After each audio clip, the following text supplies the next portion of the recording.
चलिए, so we were studying what, we were studying noun chapter. Noun chapter में हमने क्या देखा था? डेफिनेशन देखी थी। डेफिनेशन में हमने क्या देखा था कि नाउन जो होता है ऐसे नेमिंग वर्ड्स होते हैं जिनको यूज करके हम person, place, animal, things and ideas को क्या करते हैं? नेम करते हैं। और नाउन जो है सेंटेंस में डिफरेंट रोल परफॉर्म कर सकता है, सब्जेक्ट का भी, वर्ब का भी, ऑब्जेक्ट का भी। It can act as subject complement also, it can act as object complement also, it can act as adjective also. And noun जो है वो बेसिकली पॉजिटिव की तरह भी बेसिकली क्या करेगा? काम करेगा। ये सब वर्ड्स क्या होते हैं इनको हम आगे चैप्टर में पढ़ेंगे, ठीक है। फिर उसके बाद हमने डेफिनेशन के बाद कुछ एग्जाम्पल्स देखे थे, ठीक है, जैसे कि यहाँ पे, ठीक है। एग्जाम्पल्स के बाद हमने क्या देखा था? हमने देखा था टाइप्स ऑफ नाउन। बहुत बेसिक चीजें देखी थी, बहुत बेसिक स्ट्रक्चर जो है टाइप्स ऑफ द नाउन का हमने पढ़ा था। हमने पढ़ा था प्रॉपर नाउन, फिर उसके हमने कुछ रूल्स देखे थे। उसके बाद हमने कौन सा नाउन पढ़ा था? कॉमन नाउन, उसके हमने कुछ रूल्स देखे थे। और उसके बाद हमने पढ़ा था कलेक्टिव नाउन। कलेक्टिव नाउन में भी हमने 3 पार्ट्स पढ़े थे। कौन कौन से 3 पार्ट्स पढ़े थे? Generalizing collective noun, group collective noun and distributive collective noun. Generalizing में क्या था? एक ग्रुप में डिफरेंट थिंग्स। ग्रुप में क्या था? एक ही ग्रुप में सेम थिंग्स। और डिस्ट्रीब्यूटिव क्या था? एक ही ग्रुप में या तो सब लोग एक ही चीज पे अग्री कर रहे हैं या फिर सब लोगों का क्या है? डिफरेंट ओपिनियन है, ठीक है। ओके, तो ये हमने उसमें पढ़ा था कलेक्टिव नाउन में, और उसके उससे रिलेटेड जो भी कुछ रूल्स थे वो देखे थे। फिर उसके बाद हमने लास्ट क्या देखा था? लास्ट हमने देखा था मटेरियल नाउन और एब्स्ट्रैक्ट नाउन, और उनसे रिलेटेड रूल्स देखे थे। तो ये बेसिक क्लासिफिकेशन हमने पढ़ा था, ठीक है। इनके रूल्स एक बार क्विकली देख लेते हैं सभी नाउन्स के। देखो, प्रॉपर नाउन में क्या देखा था? कैपिटल लेटर से शुरू होगा। प्रॉपर नाउन के साथ हमेशा सिंगुलर वर्ब जो है वो जाता है और आर्टिकल यूज नहीं होता है। एक एक्सेप्शन पड़ी थी, अगर प्लेस का नाम किसी भी कंट्री की किसी भी स्पोर्ट्स टीम को रिप्रेजेंट कर रहा है तो उसको प्लूरल की तरह ट्रीट करोगे उस प्रॉपर नाउन को, ठीक है। एंड हेंस उसके साथ प्लूरल वर्ब यूज करोगे, और उस केस में आप द आर्टिकल भी उसके साथ क्या करोगे? यूज करोगे, ठीक है। फिर उसके बाद सब्जेक्ट वाला देखा था। सब्जेक्ट के केस में भी एक एक्सेप्शन पड़ा था, अगर कोई सब्जेक्ट का नाम गिवन है तो उसको सिंगुलर ट्रीट करोगे और सिंगुलर ही वर्ब दोगे। बट अगर सब्जेक्ट के साथ उसको पढ़ाने वाले का या उसका पोजेसर का नाम गिवन है तो उसको प्लूरल वर्ब दोगे, जैसे यहाँ पे, और आर्टिकल भी यूज करोगे उस केस में, ठीक है। ये पढ़ा था हमने प्रॉपर नाउन में। कॉमन नाउन बहुत ही सिंपल था। कॉमन नाउन जो है वो सिंगुलर भी हो सकता है आपका और प्लूरल भी हो सकता है, ठीक है। आर्टिकल हम उसके साथ क्या करते हैं? यूज करते हैं। और आर्टिकल हम कब यूज नहीं करते कॉमन नाउन के साथ? जब कॉमन नाउन प्लूरल होता है, जैसे यहाँ पे बॉयज, ठीक है। ये हमने देखा था। फिर हमने देखा था कलेक्टिव नाउन। कलेक्टिव नाउन में आपको ऑलरेडी समझा चुकी हूँ, जनरलाइजिंग कलेक्टिव नाउन, ग्रुप, और बेसिकली क्या देखा था? डिस्ट्रीब्यूटिव। तो जनरलाइजिंग से शुरू करते हैं। जनरलाइजिंग में हमने देखा था कि सिंगुलर है और सिंगुलर वर्ब देंगे, जैसे यहाँ पे मशीनरी के साथ इज। एस और ईएस की फॉर्म हम इसके साथ यूज नहीं करते हैं। सिमिलरली ग्रुप कलेक्टिव नाउन में हमने देखा था कि प्लूरल है और प्लूरल वर्ब इसको देंगे, जैसे कि पीजेंट्री के साथ यहाँ क्या आना था? आर आना था, यहाँ पे इज नहीं आना था, ठीक है। और एस और ईएस की फॉर्म इसके साथ भी यूज नहीं करेंगे, ठीक है। उसके बाद लास्ट हमने क्या देखा था? डिस्ट्रीब्यूटिव कलेक्टिव नाउन, जिसके साथ हम दोनों चीजें यूज कर सकते हैं। हम उसके साथ सिंगुलर वर्ब भी यूज करते हैं और हम उसके साथ क्या यूज करते हैं? प्लूरल वर्ब भी यूज करते हैं। सिंगुलर कब यूज करते हैं? जब यूनानिमस हो, मतलब सब लोग एक ही चीज पे बेसिकली क्या कर रहे हो? अग्री कर रहे हो। और पूरे ग्रुप को कैसे ट्रीट किया जाए? वन होल की तरह ट्रीट किया जाए, ठीक है, यानी वन एंटिटी की तरह ट्रीट किया जाए। और प्लूरल वर्ब कब यूज करेंगे? जब एक ग्रुप में डिफरेंट लोग हैं और डिफरेंट लोगों का क्या है? डिफरेंट ओपिनियन है, ठीक है। मल्टीपल ओपिनियंस जब आपको मिल रहे हैं, ठीक है, उस केस में आप प्लूरल वर्ब यूज करोगे। अच्छा, डिस्ट्रीब्यूटिव कलेक्टिव नाउन के साथ भी आप एस या ईएस की फॉर्म यूज नहीं करते हो, ठीक है। ये चीजें हमने देखी थी। फिर और हमने क्या देखा था? देखो, एब्स्ट्रैक्ट नाउन देखा था। एब्स्ट्रैक्ट नाउन मैंने आपको क्या बोला था? एब्स्ट्रैक्ट नाउन जो होता है वो बेसिकली क्या होगा? सिंगुलर होगा और उसके साथ हम सिंगुलर वर्ब यूज करेंगे और आर्टिकल इसके साथ यूज नहीं होगा। मटीरियल नाउन, मटीरियल नाउन में बेसिकली सिंगुलर ट्रीट करोगे, सिंगुलर वर्ब दोगे, आर्टिकल इसके साथ भी यूज नहीं होगा। तो देखो, एब्स्ट्रैक्ट नाउन और मटीरियल नाउन के रूल्स जो है रिलेटिवली बेसिकली सिमिलर है। वो भी सिंगुलर वर्ब ले रहा है और वो भी बेसिकली क्या ले रहा है? सिंगुलर वर्ब ले रहा है, ठीक है। ओके, यहाँ पे भी उसके साथ क्या हो रहा है? सिंगुलर वर्ब यूज हो रहा है और दोनों में बेसिकली आप आर्टिकल को बेसिकली यूज नहीं कर रहे हो, ठीक है। ओके, ठीक है। उसके बाद हमने यहाँ पे एक वर्ड का एक्सेप्शन पढ़ा था, ड्रैग्स। ड्रैग्स में आपको समझा चुकी हूँ क्या है। उसको आप बेसिकली किसकी तरह ट्रीट करोगे? प्लूरल की तरह ट्रीट करोगे और उसको कौन सा वर्ब दोगे? प्लूरल ही वर्ब दोगे, ठीक है। राइट? इतना हम देख चुके थे लास्ट क्लास में। अब हमें देखना है नाउन का सेकंड क्लासिफिकेशन। नाउन का जो सेकंड क्लासिफिकेशन है वो बेसिकली क्या है? That is on the basis of gender. एक हमने कॉमन क्लासिफिकेशन पढ़ा जो आज तक सबने पढ़ा होगा, ठीक है, जेंडर का भी पढ़ा होगा, ठीक है। तो यहाँ पे बेसिकली क्या है? जेंडर आ जाएगा। जेंडर बेसिकली क्या है? Masculine gender. मैस्कुलिन जेंडर मतलब मेल एनिमल को जो जेंडर जो है रिप्रेजेंट करे, ठीक है, उसको हम बोलते हैं मैस्कुलिन। अब मेल एनिमल मतलब it can be human also, ऐसा नहीं है कि एनिमल ही लेना आपने, क्योंकि ऐसे बोलते हैं ना man is a social animal, तो हम लोग भी तो एनिमल से ही इवॉल्व हुए हैं, ठीक है, सोशल एनिमल, तो हम लोग भी एनिमल से इवॉल्व हुए हैं, तो सोशल एनिमल है हम लोग। तो यहाँ पे मैन, बॉय, टाइगर, सन, ये सब क्या हो जाएंगे? आपके मैस्कुलिन जेंडर, जो किसी मेल को रिप्रेजेंट कर रहे हैं। अब वो मेल ह्यूमन भी हो सकता है, वो मेल एनिमल भी हो सकता है। यहाँ पे सन को भी इन्होंने इंक्लूड किया है, ठीक है, यहाँ पे इन्होंने देखो सन को भी इंक्लूड किया, ठीक है, ओके। देखो फिर फेमिनाइन जेंडर क्या होगा? जो फीमेल को डिनोट करे, जैसे कि विमेन, गर्ल, नेचर हो गया, लॉयनेस हो गया, ठीक है। कॉमन जेंडर क्या होगा? ऐसा जेंडर जिसे पढ़ के आपको ये ना पता चले कि मेल की बात हो रही है या फीमेल की। वो जो जेंडर है वो मेल भी हो सकता है और फीमेल भी हो सकता है। For example cousin, now cousin can be male also and it can be female also, ठीक है। हम आगे पढ़ेंगे रूल्स में नाउन के। अगर आप कजन के, कजन हमेशा एज इट इज वर्ड जो है नाउन यूज होता है, आप अगर उसको ऐसे बोलोगे cousin sister, that is wrong. Cousin is always cousin, उसमें सिस्टर या ब्रदर मेंशन करने की जरूरत नहीं होती, that is wrong.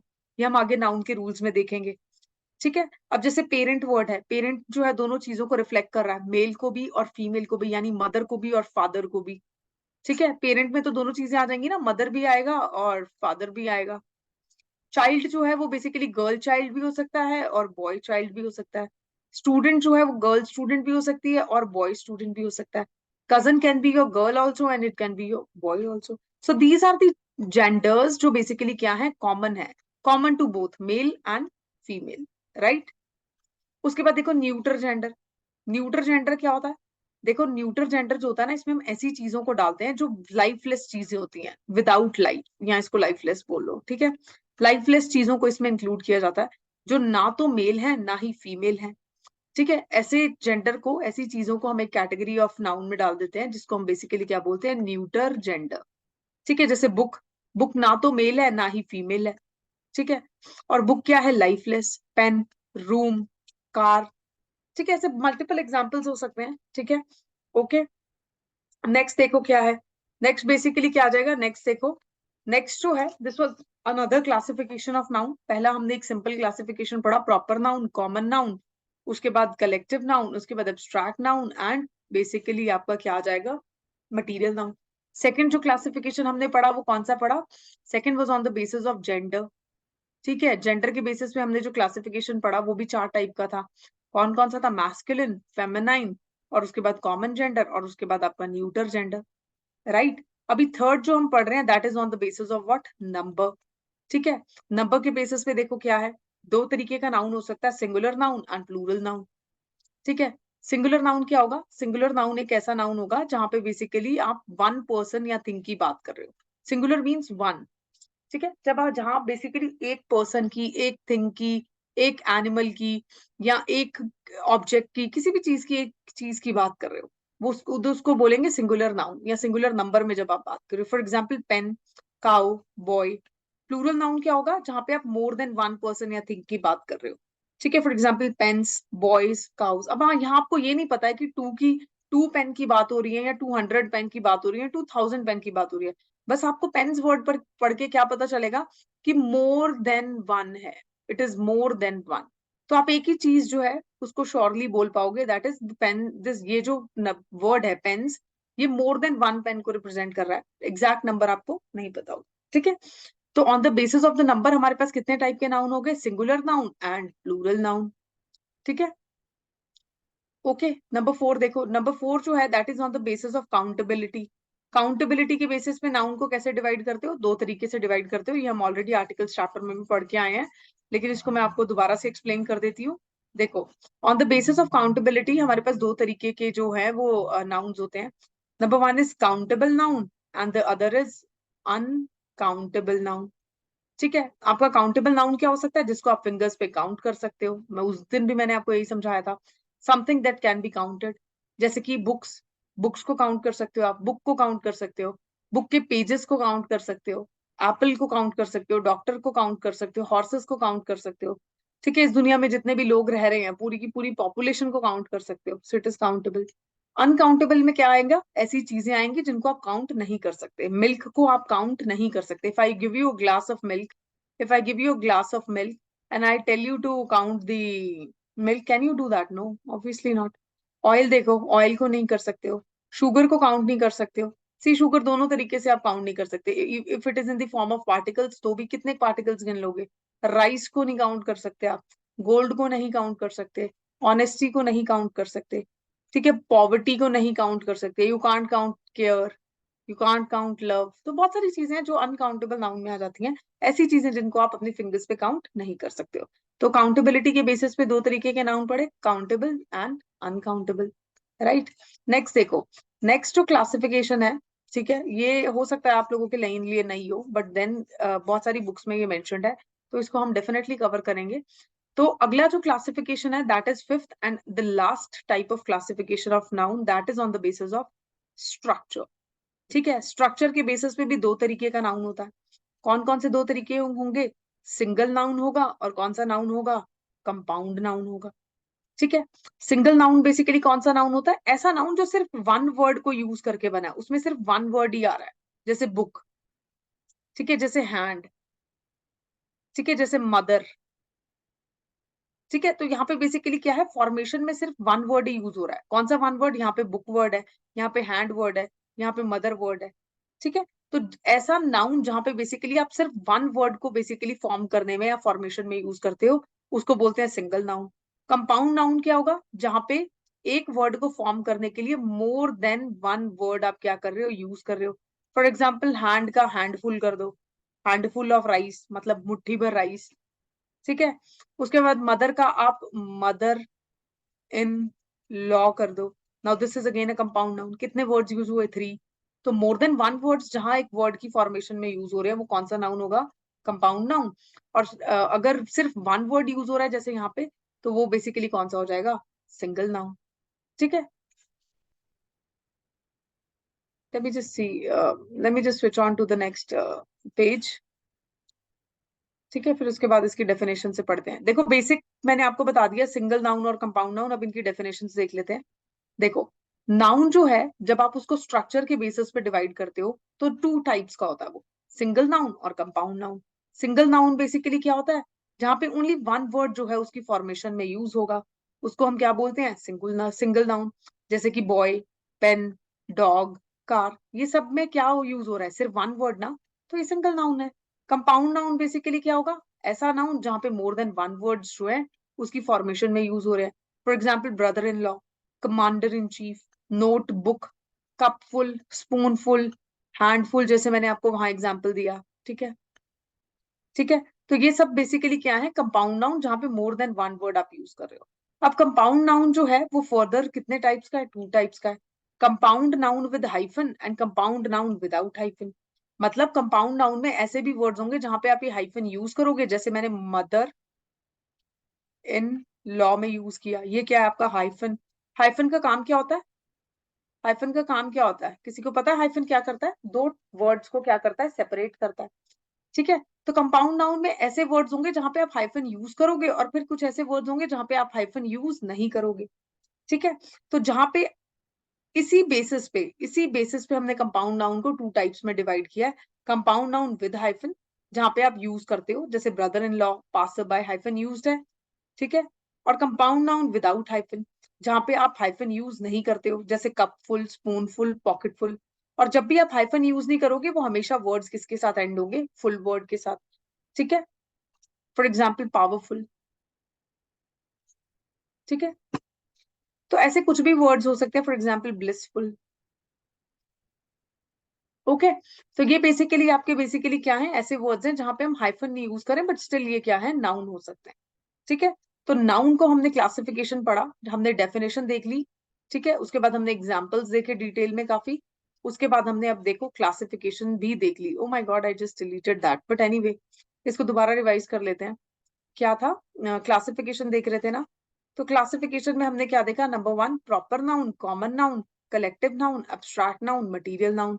Second was on the basis of number. तो नंबर के बेसिस पे दो थे ना, नंबर के बेसिस पे सिंगुलर एंड प्लूरल आ जाएगा. ठीक है, तो नंबर के बेसिस पे क्या आ जाएगा, singular and plural. Number 3 was your gender based. तो जेंडर के बेसिस पे आपने 4 पढ़े थे. कौन कौन से पढ़े थे? आपने पढ़ा था मैस्कुलिन, फेमिनिन और common gender and neuter gender. Fourth देखो, फोर्थ क्या पढ़ा था आपने? काउंटेबिलिटी के बेसिस पे. ठीक है, 2 ही पढ़े थे इसमें भी. नंबर 1 क्या पढ़ा था? काउंटेबल नाउन पढ़ा था, और दूसरा कौन सा पढ़ा था? Uncountable noun. ठीक है, एंड फिफ्थ एंड लास्ट हमने कौन सा पढ़ा था? स्ट्रक्चर के बेसिस पे. 2 पढ़े थे, कौन कौन से आ जाएगा? सिंगल नाउन जो कि वन वर्डेड था, और दूसरा क्या आएगा? कंपाउंड नाउन जो कि मोर देन वन वर्ड था. इसमें भी कौन सा आ जाएगा? नंबर 1 आएगा विद हाइफन, और एक आ जाएगा विदाउट हाइफन. ठीक है, तो ये जो था, ये आपका नाउन का क्या था? क्लासिफिकेशन था. ठीक है, अब नाउन में हमने डेफिनेशन देख लिया है. We have already seen the definition, we have seen the examples and we have seen the classification. ठीक है, आई होप इतना सबको क्लियर है. इसमें किसी को कोई problem?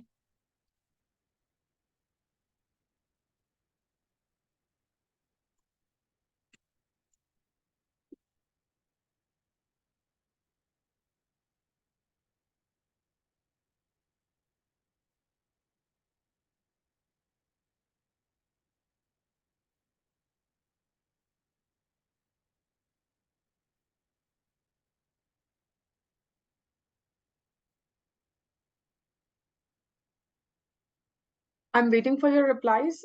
Kindly drop a text in the chat box.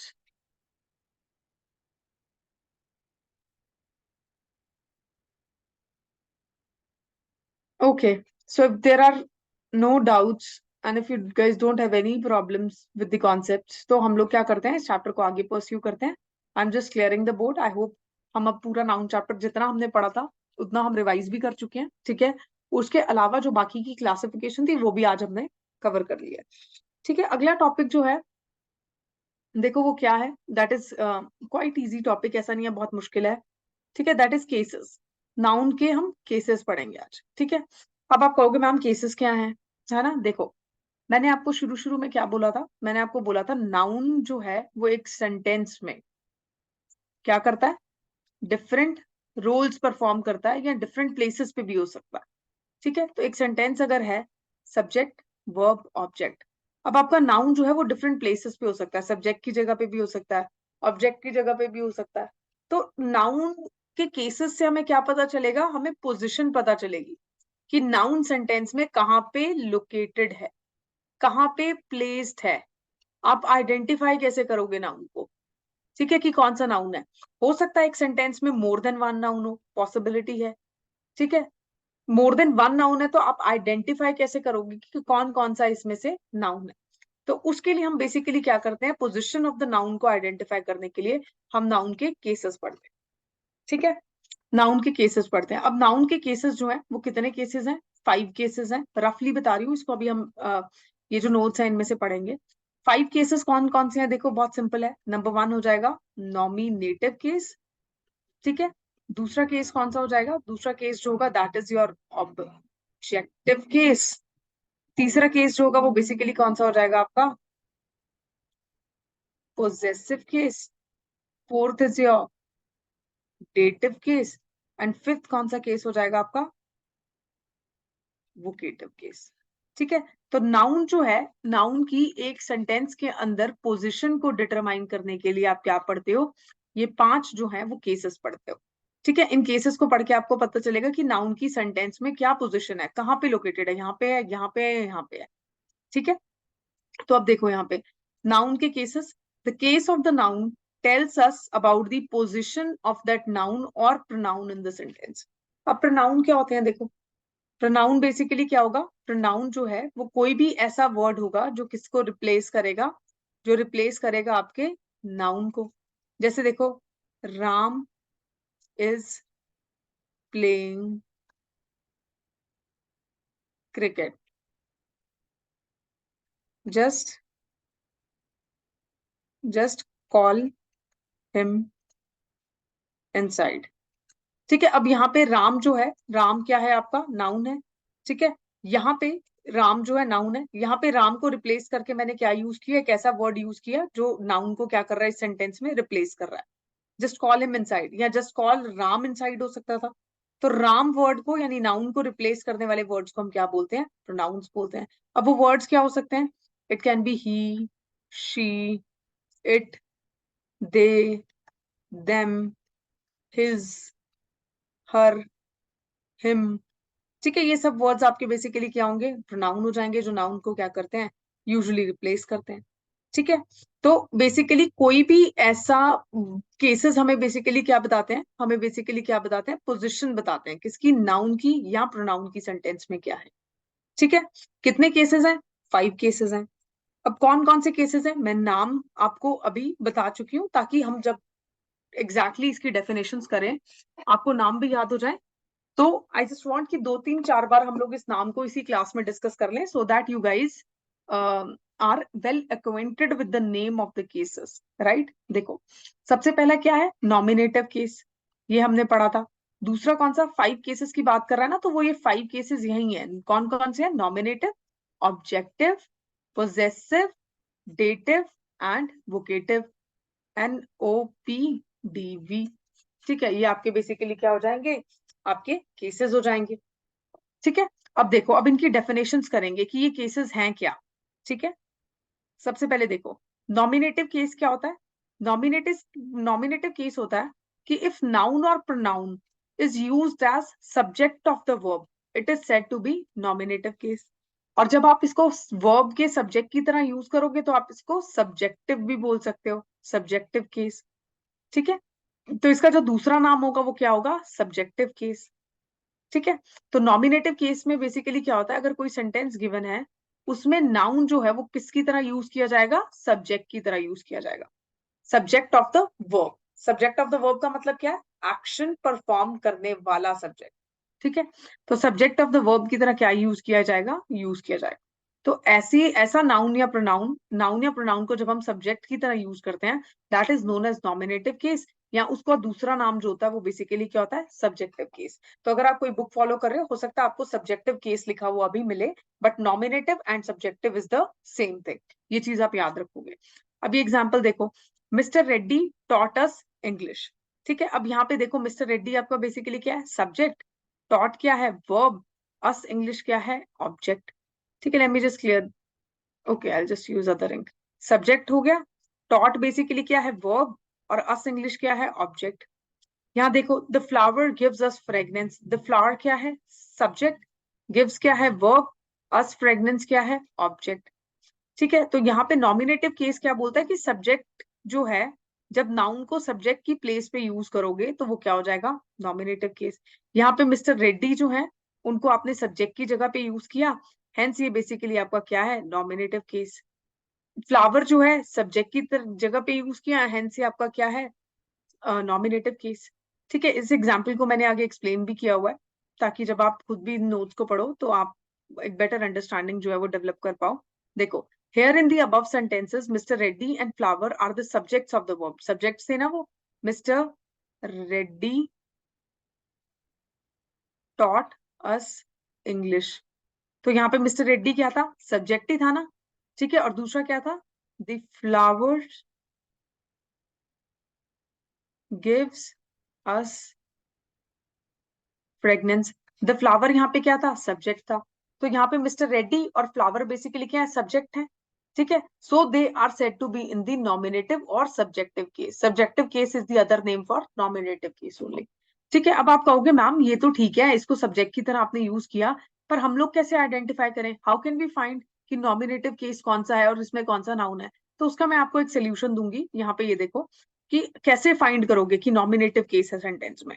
ठीक है, देखो, सिंपली आप जब सेंटेंस को पढ़ोगे और अगर आपको ये लग रहा है कि ये नॉमिनेटिव केस हो सकता है, तो आपको अपने आप से 2 ही क्वेश्चंस पूछने हैं, हु या व्हाट। सेंटेंस के रिस्पेक्ट में या तो आप अपने आप से बेसिकली क्या करोगे, 2 क्वेश्चंस पूछोगे, हु या व्हाट, और जो भी आंसर होगा वो आपको बेसिकली क्या होगा, नॉमिनेटिव केस। जैसे कि फर्स्ट सेंटेंस क्या है, देखो, मिस्टर रेड्डी टॉट अस इंग्लिश। अगर मैं पूछूं, अगर मैं इसको बोलूं हु टॉट अस इंग्लिश, तो आंसर क्या होगा, मिस्टर रेड्डी। तो डेफिनेटली जो आंसर होगा वो आपका बेसिकली क्या होगा, वो ऐसा नाउन होगा जिसको नॉमिनेटिव केस में क्या किया गया है, यूज किया गया है। ठीक है, राइट जैसे what gives us fragrance, what gives us fragrance, the flower. तो फ्लावर जो है वो इस क्वेश्चन का आंसर है, तो हेंस यहाँ पे बेसिकली फ्लावर क्या होगा, आपका नॉमिनेटिव केस। तो जब भी आपको सेंटेंस दिख रहा है और आपको ये पता लगाना है कि नॉमिनेटिव केस है या नहीं है, आप अपने आप से दो क्वेश्चंस पूछोगे, हु इज टीचिंग अस, या जो भी आगे सेंटेंस है और उसका जो भी आंसर होगा वो बेसिकली क्या होगा, nominative case.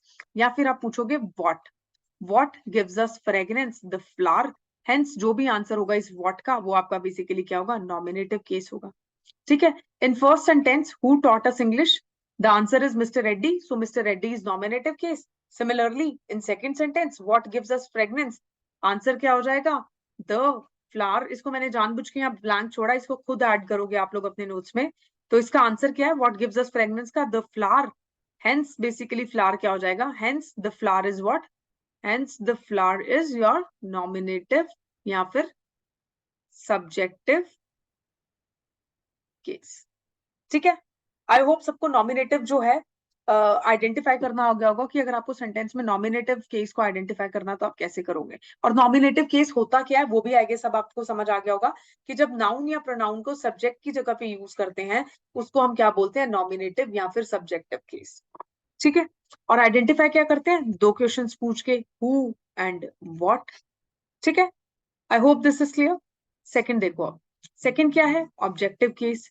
Now what is objective case, objective case में देखो नॉमिनेटिव में क्या पढ़ा कि नाउन को आप कहाँ यूज करोगे, सब्जेक्ट की जगह पे। बट ऑब्जेक्टिव केस में आप नाउन या प्रोनाउन को कहाँ यूज करोगे, ऑब्जेक्ट की प्लेस पे। मतलब सब्जेक्टिव में हम यहाँ यूज कर रहे थे, बट ऑब्जेक्टिव में हम कहाँ यूज करेंगे, अब यहाँ यूज करेंगे।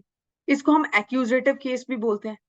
ठीक है, जैसे मिस्टर रेड्डी टॉट अस इंग्लिश, ठीक है, and the flower gives us fragrance. यहाँ पे ऑब्जेक्ट की फॉर्म, ऑब्जेक्ट की जगह क्या यूज किया गया, इंग्लिश, और फ्रेग्रेंस जो है वो बेसिकली यहाँ ऑब्जेक्ट की तरह यूज किया गया। हेंस ये दोनों बेसिकली क्या आ जाएंगे, ये भी नाउन्स हैं बट कौन से, ऑब्जेक्टिव केस। ठीक है, I hope it is clear. देखो, here in the above sentences English and fragrance are objects of the verb, so they are said to be in the objective या accusative case। अब इसको कैसे find करोगे, उसका भी तरीका है। आपको अपने आप से दो क्वेश्चंस पूछने हैं, what mister Reddy taught us what, या फिर what was taught to us by mister Reddy, और दूसरा क्या क्वेश्चन पूछोगे, whom। ठीक है, whom के कंटेक्स्ट में, राइट राइट। तो ये दो क्वेश्चंस जब आप अपने आप से पूछोगे और जो भी आंसर होगा वो आपका क्या होगा, that will be your accusative या फिर ऑब्जेक्टिव केस। जैसे कि फर्स्ट सेंटेंस में देखो, what was taught to us by mister Reddy, क्या पढ़ाया था मिस्टर रेड्डी ने हमें, आंसर क्या होगा, इंग्लिश। हेंस इंग्लिश क्या है, ऑब्जेक्टिव केस है। सिमिलरली सेकंड सेंटेंस में देखो, what does the flower give us, क्या देता है फ्लावर हमें, फ्रेग्रेंस। हेंस फ्रेग्रेंस बेसिकली क्या होगा आपका, ऑब्जेक्टिव केस, राइट। तो आई जस्ट होप आप लोगों को आइडेंटिफाई करना आ रहा होगा, आपको सेंटेंस के कॉन्टेक्स्ट में अपने आप से क्या क्वेश्चन पूछना है, व्हाट एंड whom पूछना है। ठीक है, तो जो भी आंसर होगा उसका वो आपका बेसिकली क्या होगा, ऑब्जेक्टिव केस हो। ठीक है, so this was all about your objective case. Next देखो, देखो यहाँ पे मैंने सेकंड जो एग्जांपल है उसके बाद मेंशन किया हुआ है कि fragrance is the answer, so fragrance आपका क्या है, ऑब्जेक्टिव केस है। ठीक है, I hope it is clear. अभी नॉमिनेटिव और ये वाला केस सबको क्लियर है, जल्दी से बता दो, किसी को कुछ कंफ्यूजन। आई होप सबको आइडेंटिफाई करना तो आ गया होगा कि नाउन को कैसे आइडेंटिफाई करेंगे सेंटेंस में, और केसेस क्या क्या हैं। देखो इतना भी मुश्किल नहीं है, इट वाज क्वाइट इजी। जब सब्जेक्ट की जगह पे यूज होगा तो सब्जेक्टिव हो जाएगा, जब ऑब्जेक्ट की जगह पे यूज होगा तो ऑब्जेक्टिव हो जाएगा। अच्छा, अब इसको रिवाइज करने का एक सबसे इजी तरीका बताती हूँ, क्योंकि मैंने आप लोगों को ये भी बोला था कि ये जो पीडीएफ्स आपको मिल रहे हैं या जो भी आपकी बुक्स आप फॉलो कर रहे हो, ठीक है, उनके नोट्स जब बनाने होंगे तो आप इन केसेस के कैसे नोट्स बनाओगे, you will just make a table like this, right. उसको तीन पार्ट्स में डिवाइड करोगे, ऐसे तीन कॉलम्स बनाओगे, एक में लिखोगे केसेस, एक में लिखोगे प्लेस या फिर पोजीशन, और एक में क्या लिखोगे, क्वेश्चन क्या पूछना आपने अपने आप से टू आइडेंटिफाई। पहला केस देखो क्या है, पहला केस आपने क्या पढ़ा, आपने पढ़ा nominative case, see I am writing the short form, right. Nominative case या फिर क्या पढ़ा, सब्जेक्टिव केस। अब नॉमिनेटिव केस में हम बेसिकली कहाँ रख रहे थे नाउन को, नाउन वाज सब्जेक्ट की जगह पे, या प्रोनाउन को सब्जेक्ट की जगह पे रख रहे थे? क्या क्वेश्चन पूछना था अपने आप से, हु या फिर व्हाट? ठीक है, और ये आपका हो गया नॉमिनेटिव केस। तो ऐसे करके आप अपना पूरा टेबल बनाओगे और उस टेबल को क्या करोगे, रिवाइज। सेकंड क्या था, ऑब्जेक्टिव केस या एक्यूजेटिव केस। यहाँ पे नाउन या प्रोनाउन कौन सी जगह पे होगा, ऑब्जेक्ट की जगह पे। ठीक है, और क्या क्वेश्चन पुट अप करोगे आप अपने आप से, व्हाट एंड whom। और आपको क्या मिल जाएगा, ऑब्जेक्ट मिल जाएगा सेंटेंस का, या ऐसा नाउन या प्रोनाउन मिल जाएगा जिसको ऑब्जेक्ट की जगह पे यूज किया गया। ठीक है, सिमिलरली नेक्स्ट आप ऐसे 5 के 5 केसेस जो है इस तरीके से कॉलम्स बना के क्या कर लोगे, अपने शॉर्ट नोट्स बना लोगे। ठीक है, सो दैट आपको कोई भी कंफ्यूजन ना हो, आपको ये पता हो कि नॉमिनेटिव में सब्जेक्ट की जगह यूज हो रहा है, ऑब्जेक्ट में ऑब्जेक्ट की तरह, और आगे केसेस में क्या हो रहा है। ठीक है, सेम पैटर्न पे आप ये पूरे टॉपिक जो है केसेस वाले नोट्स कंप्लीट करोगे। ठीक है, ये टेबल आप लोगों ने खुद से बनानी है, इसमें मैं आपकी कोई हेल्प नहीं करूंगी। I have just told you कि किस तरीके से बनानी है, I can just guide you. बनाओगे आप खुद, और आप जब खुद इसको बनाओगे, ऐसे ड्रॉ करोगे और खुद से यही चीजें लिखोगे, तो आपको वैसे ही चीजें मेमोराइज हो जाएंगी, लिखने से वैसे ही चीजें याद हो जाती हैं। ठीक है, एक आप रीड करके सिर्फ याद कर रहे हो, वो आपकी शॉर्ट जो टर्म मेमोरी है, शॉर्ट टर्म मेमोरी, उसमें सेव हो रहा है। बट अगर आप लिख के याद कर रहे हो, if you are writing to memorize things, तो वो आपकी जो लॉन्ग टर्म मेमोरी है, जो आपका सब कॉन्शियस ब्रेन है, वो चीजें उसमें जा रही है।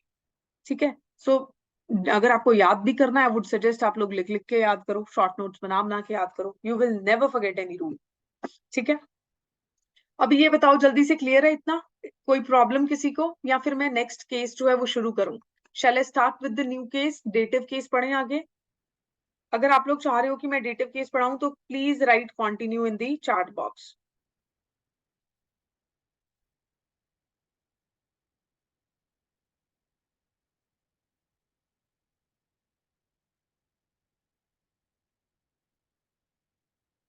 ओके, चलिए लेट्स कंटिन्यू। सुनील का मैसेज आया है, यस मैम समझ आ रहा है, ठीक है, कंटिन्यू। ओके, जोराम्स आईफोन का मैसेज आया है, continue. Okay, so I am just deleting the board. ठीक है, आई होप आपको ये टेबल बनानी आ गई होगी, इसको खुद से बना लेना। ठीक है, प्रैक्टिस हो जाएगी आप लोगों की। नेक्स्ट देखो, नेक्स्ट जो है वो बेसिकली क्या है, आपका डेटिव केस है। अभी ना मैं क्या करूंगी, मैं डायरेक्टली डेटिव केस पे स्विच नहीं करूंगी। मैंने आपको एक चीज बताई थी, मैंने आपको क्या बोला था, कि कोई भी सेंटेंस में जब बेसिकली क्या होता है, ऑब्जेक्ट होता है। ठीक है, देखो कोई भी सेंटेंस है उसमें ऑब्जेक्ट होगा, subject plus verb plus object, यही होता है सेंटेंस का स्ट्रक्चर। और उसमें बेसिकली क्या होगा, ऑब्जेक्ट होगा। अब जो ऑब्जेक्ट है वो मैंने आपको बोला था टू टाइप्स का हो सकता है, इनडायरेक्ट ऑब्जेक्ट हो सकता है और डायरेक्ट ऑब्जेक्ट हो सकता है। और मैंने आपको ये भी बोला था कि इसको मैं आपको बाद में एक्सप्लेन करूंगी। ठीक है, अब देखो ऑब्जेक्ट जो है वो कितने टाइप का होता है, that is of two types. Number one is direct object and the other is indirect object. अब डायरेक्ट ऑब्जेक्ट बेसिकली क्या होता है, देखो बहुत सिंपल है इसको समझना।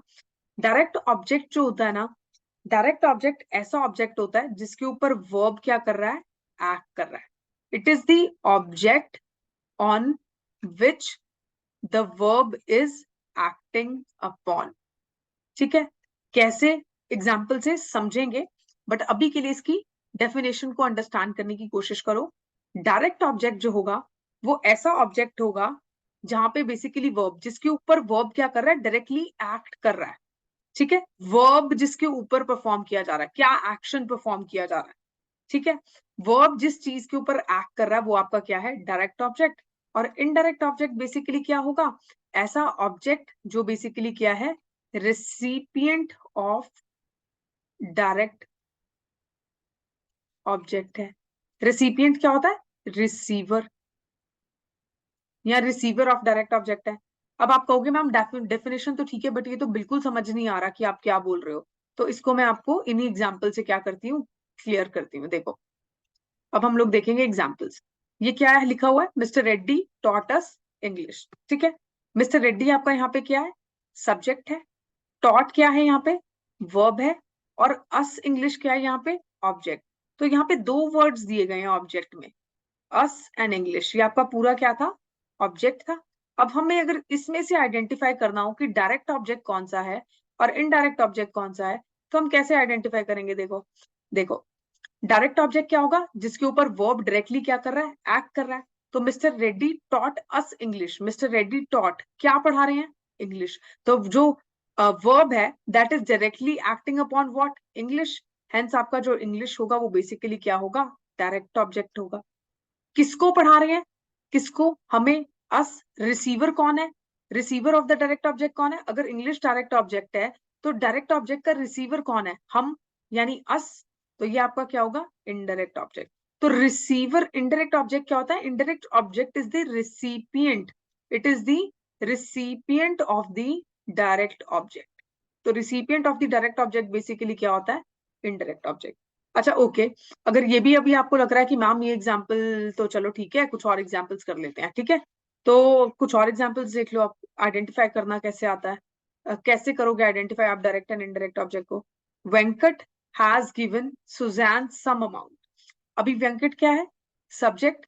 Has given, has is your helping verb, given is your main verb, तो इसको मैं पूरा वर्ब भी लिख देती हूँ यहाँ पे। ये आपका बेसिकली वर्ब हो गया। सुजैन सम अमाउंट क्या है? ऑब्जेक्ट। सुजैन सम अमाउंट, ये आपका पूरा क्या है? ऑब्जेक्ट है। ठीक है, अब इसमें से अगर डायरेक्ट और इनडायरेक्ट आइडेंटिफाई करना होगा ऑब्जेक्ट, तो कैसे आइडेंटिफाई करेंगे? देखो, Venkat has given Suzanne some amount, Venkat ने क्या दिया? Some amount. तो ये आपका क्या हो जाएगा? Direct object. किसको दिया? रिसीव कौन कर रहा है डायरेक्ट ऑब्जेक्ट को? सुजैन। तो सुजैन क्या हो जाएगी? Indirect object. ठीक है, तो डायरेक्ट ऑब्जेक्ट बेसिकली क्या होगा? डायरेक्ट ऑब्जेक्ट होगा जिसके ऊपर वर्ब डायरेक्टली क्या कर रहा है? एक्ट कर रहा है। ठीक है, वर्ब एक्शन जो परफॉर्म किया जा रहा है, क्या एक्शन है? ठीक है, वर्ब जिस चीज के ऊपर एक्ट कर रहा है वो होगा आपका डायरेक्ट ऑब्जेक्ट। और डायरेक्ट ऑब्जेक्ट को रिसीव करने वाला कौन होगा? Indirect object. या उसका रिसिपिएंट कौन होगा? Indirect object. ठीक है, अभी अगर इसमें भी किसी को कंफ्यूजन है तो चलो एक और एग्जांपल देख लेते हैं। ठीक है, and by the end of all these 5 examples I am sure आप लोगों को डायरेक्ट एंड इनडायरेक्ट ऑब्जेक्ट का डिफरेंस समझ आ जाएगा। देखो, the management supplied the staff extra resources. The management is your subject, supply क्या है आपका? Verb, supplied is your verb, the staff extra resources क्या हो जाएगा? ऑब्जेक्ट। तो अब यहाँ पे द स्टाफ एक्स्ट्रा रिसोर्सेज, इसमें अगर डायरेक्ट और इनडायरेक्ट ऑब्जेक्ट आइडेंटिफाई करना होगा तो जल्दी से अपने आंसर्स लिख के मुझे भेजो, फिर उसके बाद मैं आपको कॉन्सेप्ट एक्सप्लेन करती हूँ। Meanwhile I am just writing this sentence. The staff extra resources में डायरेक्ट ऑब्जेक्ट क्या होगा? जल्दी से बताओ। ये है आपका ऑब्जेक्ट सेंटेंस में। इसमें डायरेक्ट ऑब्जेक्ट कौन सा होगा और इनडायरेक्ट ऑब्जेक्ट कौन सा होगा? डेफिनेशन के अकॉर्डिंगली जस्ट क्वेश्चन योरसेल्फ कि कौन सा होगा डायरेक्ट ऑब्जेक्ट। ऐसा बेसिकली ऑब्जेक्ट जिसके ऊपर वर्ब क्या कर रहा है? एक्ट अपॉन कर रहा है। ठीक है, देखो, the management supplied the staff extra resources, क्या सप्लाई किया? What has been supplied? Extra resources ना। तो एक्स्ट्रा रिसोर्सेज क्या होंगे आपके? Extra resources would be your direct object. और ये एक्स्ट्रा रिसोर्सेज को रिसीव कौन कर रहा है? स्टाफ। तो स्टाफ जो है वो रिसीवर हो गया किस चीज का? डायरेक्ट ऑब्जेक्ट का। हेंस ये क्या होगा? इनडायरेक्ट ऑब्जेक्ट हो। Right, yes I got just one reply. ठीक है, और ये बिल्कुल करेक्ट आंसर है इनका, extra resources is your direct object. ठीक है, आई होप आप लोगों को अब समझ आना धीरे धीरे शुरू हो गया होगा कि किस तरीके से आपको डायरेक्ट और इनडायरेक्ट ऑब्जेक्ट को बेसिकली सेंटेंस में आइडेंटिफाई करना है। नेक्स्ट एग्जांपल देखो, 2 और एग्जांपल है, इनको भी देखते हैं और उसके बाद हम लोग डेटिव केस में मूव करेंगे। देखो, Vanita offered me a cup of tea. Vanita is your subject, offer करना इज योर वर्ब, एक्शन हो रहा है ना ऑफर करना। ठीक है, me a cup of tea basically क्या आ जाएगा आपका? ऑब्जेक्ट। अब me a cup of tea या कॉफी वॉट एवर, चलो यहाँ पे कॉफी लिखा, मैंने टी लिख दिया। ठीक है, अब विनीता ने मुझे क्या ऑफर किया? Cup of coffee. Hence this is your direct object. इस कप ऑफ कॉफी यानी डायरेक्ट ऑब्जेक्ट का रिसीवर कौन है? मी। तो ये क्या हो जाएगा? Indirect object. ठीक है, the teacher asked the girls several questions. Teacher क्या है? सब्जेक्ट। आस्क करना यानी पूछना क्या हो जाएगा आपका? Verb. The girls several question is your object. यहाँ पे टीचर ने क्या आस्क किया, क्या पूछा? सेवरल क्वेश्चंस पूछे ना, तो several questions is your direct object. किससे पूछे? गर्ल से पूछे, तो द गर्ल्स क्या हो जाएगा? Indirect object. आई होप आपको ऑब्जेक्ट का क्लासिफिकेशन डायरेक्ट एंड इनडायरेक्ट समझ आ गया होगा अब तक। किसी को कुछ इसमें प्रॉब्लम है तो कमेंट कर दो, बिकॉज डेटिव केस जब मैं समझाऊंगी तो हम स्पेसिफिकली इनडायरेक्ट ऑब्जेक्ट के साथ डील करेंगे, तब आप लोग ये नहीं बोलोगे कि हमें समझ नहीं आया। अगर किसी को कुछ भी प्रॉब्लम है, just let me know in the chat box, I am waiting. ठीक है, देखो मैं स्लो इसलिए करा रही हूँ, मेरे को जल्दी मैं करा सकती हूँ, ठीक है, I could have finished this topic by now, but the thing is हमें इसको सिर्फ फिनिश नहीं करना है, हमें इसको समझना है। We want to understand this कि कॉन्सेप्ट है क्या, राइट? और समझना मुझे नहीं, आई जस्ट वांट आप लोगों को समझ आए, और आप लोगों को समझ आने के लिए ही मैं इतना स्लो पढ़ा रही हूँ, चीजों को रिपीट कर रही हूँ बार बार, उनको रिवाइज करा रही हूँ, ताकि आप लोगों को ये सब चीजें मेमोराइज हो जाए। देखो मुझे तो आती है, मैं ये डॉक्यूमेंट बिना देखे भी आपको पढ़ा दूंगी, but the thing is point ये नहीं है कि मुझे करना है, पॉइंट ये कि आप लोगों को ये चीजें मेमोराइज होनी चाहिए। जस्ट लाइक ऐसे होता ना, पानी की तरह याद मुंह से बस निकल रहा है। कोई आपको सोते हुए भी उठा के पूछे यार डेटिव केस बताना, और आप ऐसे नींद में भी बता रहे हो यार डेटिव केस इनडायरेक्ट ऑब्जेक्ट या जो भी एक्स वाई जेड जो भी होगा, है ना, या इनडायरेक्ट ऑब्जेक्ट क्या है, तो उस तरीके से आई जस्ट वांट आपको चीजें क्रिस्टल क्लियर हो जाएं और कोई डाउट्स ना हो। And that is why I always emphasize on asking you all कि यार कोई डाउट है तो बताओ, प्लीज बताओ, पेपर में जाके रोने से अच्छा अभी डाउट्स को क्लियर करो। ठीक है, चलिए, आई होप ये सबको क्लियर है, because I got two replies. एक तो आंसर का था जो यिगम ने दिया, I am sorry if I am pronouncing your name wrong, ठीक है, और एक सुनील का है, Sunil is saying that there is no doubt so far, तो इट्स ओके, चलते हैं आगे फिर। ठीक है, I am just erasing the board.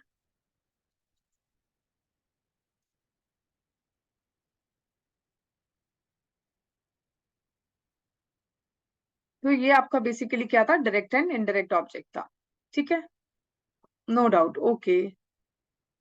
Pizza, I don't know what is your name. अब यार किसी दिन अपने नाम मुझे क्लियर करो so that I can pronounce them right, and this is a very big problem, I don't feel good when I don't pronounce the name right, because अच्छा नहीं लगता ना। एनीवे तो हम लोग क्या पढ़ने वाले थे, हम लोग डेटिव केस पढ़ने वाले थे। ठीक है, हम ऑलरेडी दो केसेस कर चुके हैं, कौन कौन से, नॉमिनेटिव या सब्जेक्टिव, एंड दूसरा हमने कौन सा किया था, हमने किया था ऑब्जेक्टिव या फिर एक्यूजेटिव। ठीक है, third is your dative case. अब डेटिव केस क्या होगा, डेटिव केस होगा जहां पे आप नाउन को यूज करते हो as an indirect object in the sentence. तो नाउन जब जो है indirect object in the sentence की तरह यूज होता है, that is known as dative case. जैसे यहाँ पे मिस्टर रेड्डी में अस जो है वो क्या है, इनडायरेक्ट ऑब्जेक्ट। कैसे है इनडायरेक्ट ऑब्जेक्ट वो हमने देखा। ठीक है, तो ये अस जो होगा वो बेसिकली क्या हो जाएगा, डेटिव केस हो जाएगा। Venkat has given Suzanne some amount, Suzanne यहाँ पे बेसिकली क्या है आपका, indirect object, hence it is the dative case, and noun भी है वो। ठीक है, the management has supplied the staff extra resources, the staff is your indirect object and hence it is the dative case. Vanita offered me a cup of coffee, यहाँ पे indirect object क्या है, me, hence this is the dative case. The teacher asked the girls several questions, several questions में यहाँ पे basically जो है girls जो है वो आपका इनडायरेक्ट ऑब्जेक्ट है, तो hence this is your the girls जो है यहाँ पे बेसिकली क्या हो जाएगा, डेटिव केस हो जाएगा। ठीक है, अब यहाँ पे मैंने यही सब चीजें एक्सप्लेन की हुई है कि in above sentence every verb has two objects, direct and indirect object होता है। यहाँ पे कौन कौन से डायरेक्ट ऑब्जेक्ट हैं वो यहाँ पे बताया गया है, और इनडायरेक्ट ऑब्जेक्ट कौन कौन से वो यहाँ पे एक्सप्लेन किया गया है। ठीक है, I hope it is clear. अब आप उसको डेटिव केस को फाइंड कैसे करोगे, इट इज वेरी सिंपल। आपको अपने आप से सिर्फ एक ही क्वेश्चन पूछना है, to whom, right, to whom, किस, कौन रिसीव कर रहा है। इनडायरेक्ट ऑब्जेक्ट के लिए आपको यही देखना है ना कि who is receiving, who is receiving, या to whom it is being given, कौन रिसीव कर रहा है, हु इज रिसीविंग। या तो अपने आप से ये क्वेश्चन करोगे, या इजी टर्म्स में आप बेसिकली क्या करोगे, to whom it is given. ठीक है, जैसे यहाँ पे इंग्लिश किसको पढ़ाई जा रही है, who is receiving the education of English, us. Amount किसको दिया जा रहा है, to whom it is given, Susan. Extra resources किसको दिए जा रहे हैं, to whom it is given, staff. Cup of coffee किसको दिया जा रहा है, to whom it is given, me. ठीक है, सेवरल क्वेश्चंस किससे पूछे जा रहे हैं, ठीक है, वो किससे पूछे जा रहे हैं, whom the several questions are being asked, the girls। तो यहाँ पे टू whom क्वेश्चन पूछ के आपको अपना इंडायरेक्ट ऑब्जेक्ट जो है वो आप सेंटेंस में क्या कर सकते हो, लोकेट कर सकते हो। ठीक है, कैसे लोकेट कर सकते हो वो मैंने आपको हर एक सेंटेंस के साथ यहाँ पे समझा भी दिया है। ठीक है, I hope it is clear to everyone.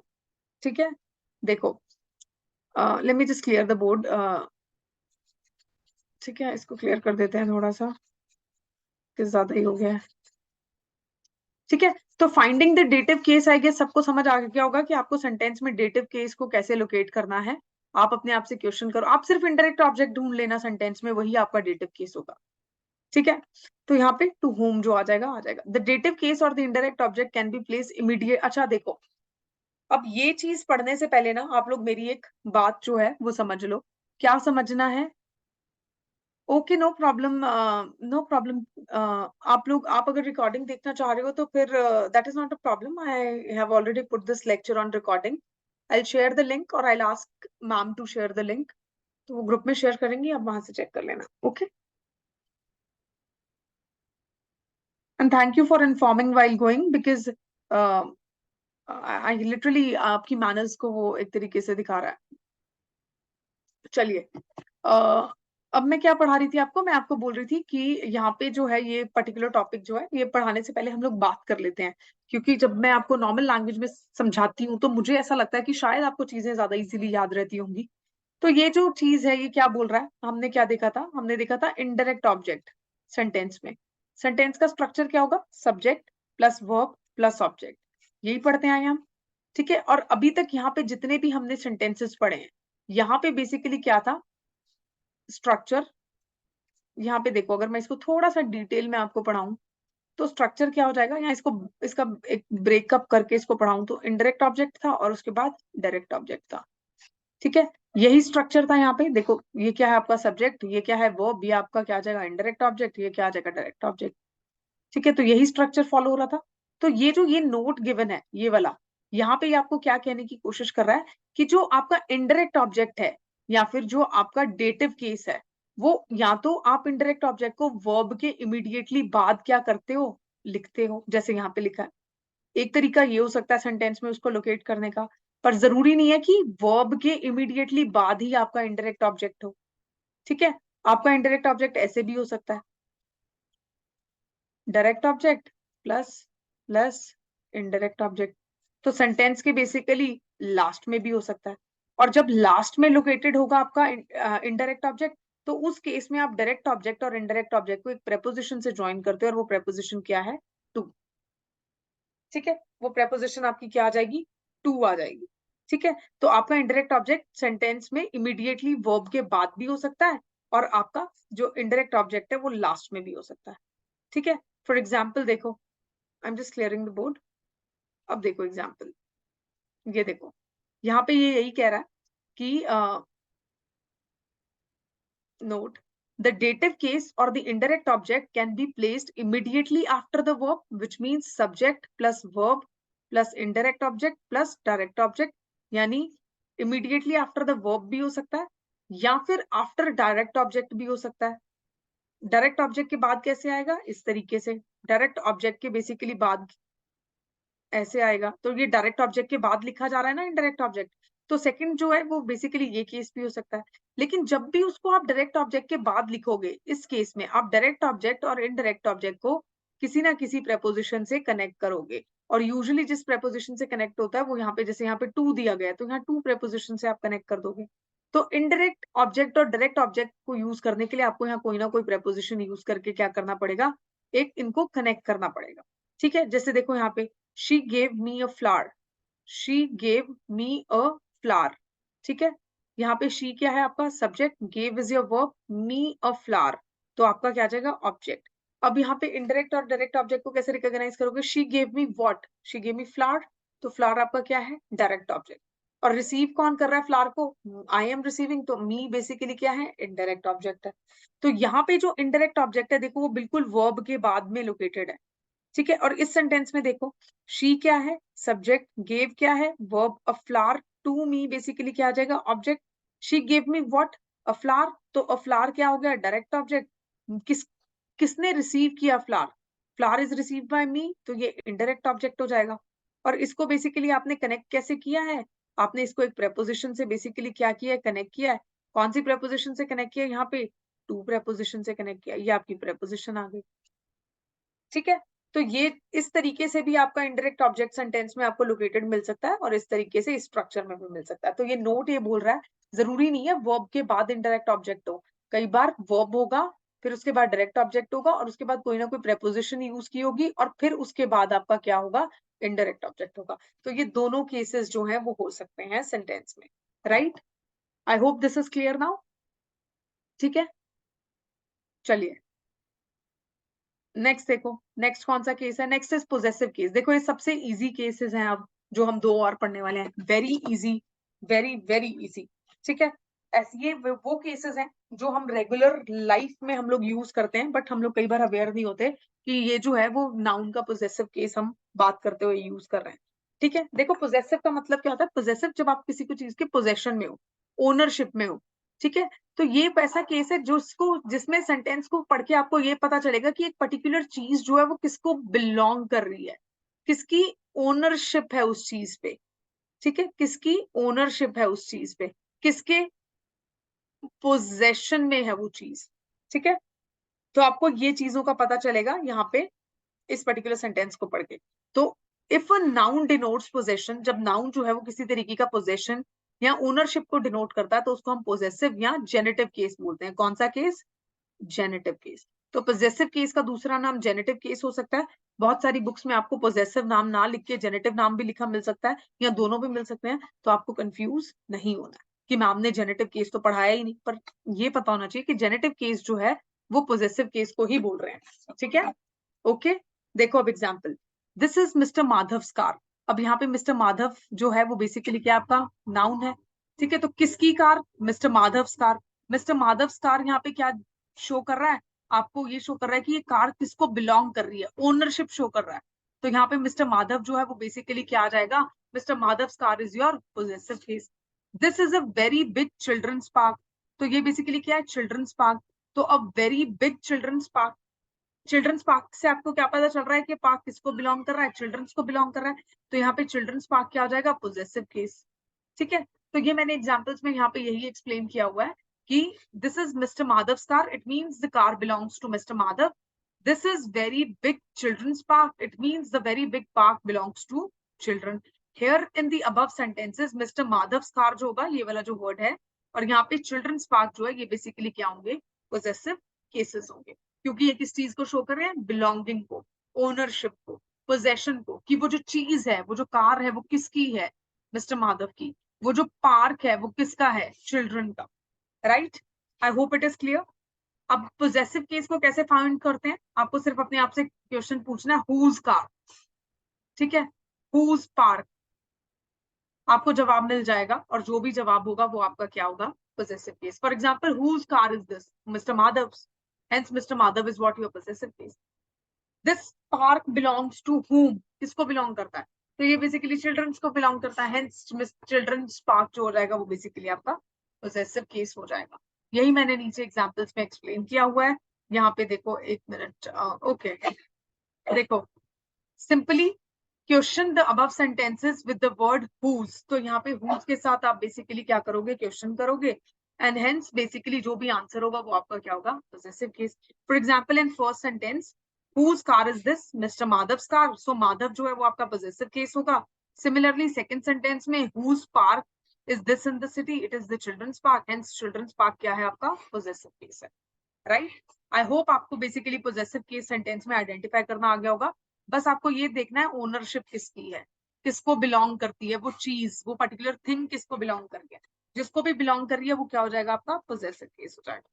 ठीक है, उसके बाद देखो vocative case, your fifth and the last case for today's, vocative case. आज इतना ही करेंगे, उसके बाद नाउन एंड एपोजिशन आएगा नेक्स्ट टॉपिक जो हम कल की क्लास में करेंगे। ठीक है, देखो वोकेटिव केस क्या होता है। देखो वोकेटिव केस समझने से पहले आप ये समझो कि जब आप घर पे हो, ठीक है, suppose you are entering the home. ठीक है, जब आप घर एंटर कर रहे हो, suppose you are entering your house. ठीक है, when you are entering your house, तो आप घर के बाहर से आवाज लगाना शुरू करोगे, mumma make some tea for me, या चाय बना दो, या खाना बना दो, या खाना दे दो। तो यहाँ पे ये जो वर्ड आपने मम्मा यूज किया, क्यों यूज किया, just to attract the attention of your mother, कि वो जो आप काम बोल रहे हो उसको कर दे। तो यहाँ पे जो मम्मा वर्ड आपने यूज किया या मॉमी वर्ड यूज किया, that is your vocative case. For example, if you call your friend, hey come here. ठीक है, तो यहाँ पे बेसिकली क्या हो जाएगा, हे जो वर्ड है वो बेसिकली आप किस चीज को रिप्रेजेंट कर रहा है, वोकेटिव केस को। For example, if you say Rahul what are you doing,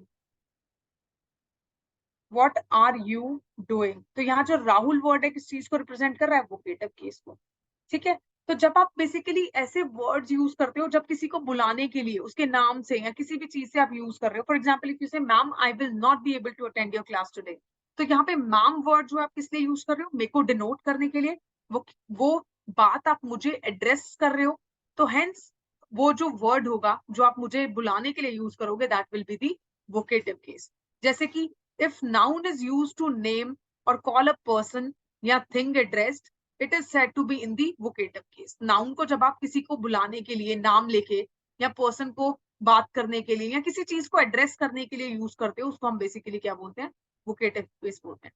इसका एक और नाम होता है नॉमिनेटिव ऑफ एड्रेस, जो है वो इस नाम से भी इसको क्या बोला जाता है, बोला जाता है।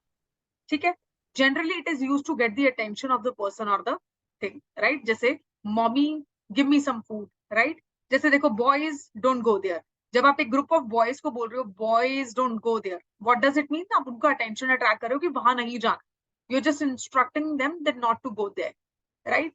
तो यहाँ पे बॉयज जो है वो बेसिकली नाउन है, और कौन से केस में है, वोकेटिव केस में। Ricky please close the door, तो यहाँ पे रिकी जो है आप किसी का अटेंशन अट्रैक्ट करने के लिए उसका नाम लेके उसको बुला रहे हो, तो इन केसेस में जो नाउन नाम लेके बुलाने के लिए यूज किया जाता है या टेंशन अट्रैक्ट करने के लिए यूज किया जाता है या ऐसी जगह पे यूज किया जाता है जहां पे आप नाम लेके किसी से कुछ करवा रहे हो या बात कर रहे हो, वो बेसिकली क्या होगा, vocative case. For example fetch me a piece of chalk Rajan, ठीक है, यह बेसिकली सेंटेंस क्या है, fetch me a piece of chalk Rajan. अब राजन जो है वो पूरी क्लास में फॉर एग्जाम्पल बहुत सारे बच्चे हैं, उसमें एक बच्चा है राजन, राइट। यहाँ राजन नाम यूज किया तो राजन का अटेंशन अट्रैक्ट करने की कोशिश की जा रही है that you have to get me और fetch me a job, right. तो ये बेसिकली नाउन है, बट आपका क्या हो जाएगा, वोकेटिव केस का नाउन हो जाएगा। सर मे आई कम इन, सर जो है वो बेसिकली आप सर का अटेंशन अट्रैक्ट कर रहे हो, आप उनको बात उनसे परमिशन लेने के लिए बेसिकली ये वर्ड यूज कर रहे हो, हेंस यहाँ पे बेसिकली ये जो सर वर्ड है वो वोकेटिव केस है। ठीक है, तो नाउन को जब हम किसी को बुलाने के लिए, कॉल करने के लिए, नाम लेके या किसी चीज को, बात को कहने के लिए, एड्रेस करने के लिए हम यूज करते हैं, उसको हम क्या बोलते हैं, वोकेटिव केस बोलते हैं। ठीक है, फिर उसके बाद यहाँ पे मैंने यही एक्सप्लेन किया हुआ है, boys, Ricky, Rajan, sir are the names of the persons addressed. Hence, ये बेसिकली क्या हो जाएंगे, वोकेटिव केस हो जाएंगे या नॉमिनेटिव ऑफ द एड्रेस हो जाएंगे। ठीक है, so these were your 5 cases noun के। कौन कौन से पढ़े हमने, हमने पढ़ा सब्जेक्टिव केस या फिर नॉमिनेटिव केस जो हमने नंबर 1 पढ़ा था। सेकंड हमने क्या पढ़ा था, सेकंड हमने ऑब्जेक्टिव केस पढ़ा था, या इसको हम बेसिकली किस नाम से बुला रहे थे, एक्यूजेटिव केस। थर्ड हमने पढ़ा डेटिव केस। फोर्थ हमने पढ़ा पोजेसिव केस, ठीक है, और इसको हम जेनेटिव केस भी बोल रहे थे। ठीक है, और फिफ्थ हमने बेसिकली क्या पढ़ा, वोकेटिव केस। तो ये जो थे ये कुछ केसेस हमने बेसिकली क्या किए हैं आज के लिए नाउन में पढ़े हैं। आई होप ये आपको सबको समझ आ गया होगा। इसमें अभी तक किसी को कोई भी प्रॉब्लम है तो जस्ट लेट मी नो।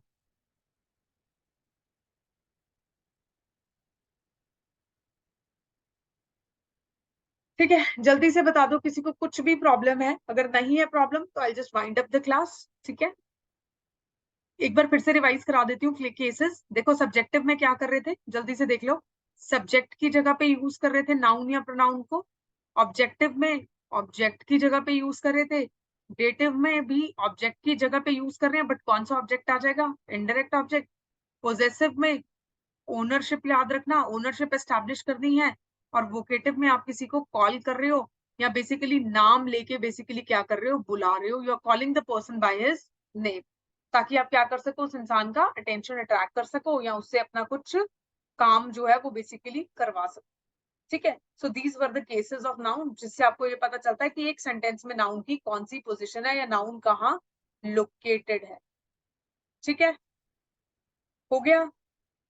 अब जल्दी से बताओ किसी को कुछ प्रॉब्लम है या फिर हम लोग वाइंड अप करें। देखो नेक्स्ट टॉपिक जो है वो बेसिकली आपका नाउन इन एपोजिशन है। बहुत ही सिंपल टॉपिक है, 2 मिनट्स का टॉपिक है। इसको कल करेंगे और कल के बाद फिर हम लोग क्या करेंगे, जो भी आपके नाउन के रूल्स हैं, ठीक है, rules and examples of noun, वो आपके शुरू हो जाएंगे। एंड देयर आर लाइक 29 और 30 रूल्स। ठीक है, इन सबको हम क्या करेंगे, आने वाली क्लासेस में फिनिश करेंगे। देखो ये आपका 17 सितंबर के पेपर में क्वेश्चन आया हुआ था। यू विल से कि मैम हमेशा पेपर डिस्कस करने लग जाती हैं, बट इट इज इंपॉर्टेंट। देखो आया था ना, इस रूल पे बेस्ड था वो क्वेश्चन। अभी दिखा देती हूँ, एक सेकेंड होल्ड रखो। Don't leave the class. I'll just show you the paper, because then you will be like, oh, mom, always paper. Why do you do that to us? But it is important ना, जैसा आपका commission पूछ रहा है उसको उसी के accordingly हम लोगों को अपनी प्रिपरेशन स्ट्रैटेजी रखनी होगी, क्योंकि अगर हम नहीं करेंगे वैसा तो there are chances that we might not be able to deal with the exam. ये देखो, ये क्वेश्चन है वो, ये देखो, this is this question, a 3-year degree course. इसको क्या करना था, करेक्ट करने के लिए बोला था, ठीक है, कि इसको कैसे करेक्ट करना। Although it is very easy, but then yes, I am just trying to tell you that it is based on this particular rule of noun. ये देखो, it's a 5-year degree course, correct क्या होगा, year, और यहाँ पे years use नहीं होना था। तो ये जो पर्टिकुलर रूल है इसके ऊपर बेस्ड था ये क्वेश्चन, राइट। तो इस तरीके से वो आपसे क्वेश्चन पूछ भी रहा है, तो हम लोग जो पढ़ रहे हैं वो बिल्कुल सही डायरेक्शन में पढ़ रहे हैं। That is way to correct. जिस भी स्ट्रैटेजी के साथ हम जा रहे हैं, स्ट्रैटेजी कैसे पता चलती है करेक्ट है या नहीं, क्योंकि जो अगर आप पढ़ रहे हो, जो भी whatever you are reading, अगर वो एग्जाम में आ रहा है तो definitely you are going in the right direction ना। अगर आप पढ़ ही ऐसा कुछ रहे हो जो एग्जाम में पूछा ही नहीं जा रहा, that means you do not know the mindset of examiner. आप करेक्ट पाथ पे, आप राइट पाथ पे हो ही नहीं प्रिपरेशन के, ठीक है। तो this right path is very important, right. अभी बताओ जल्दी से, कुछ प्रॉब्लम है या वाइंड अप करें क्लास को? Reply me in the chat box. Come on, everyone.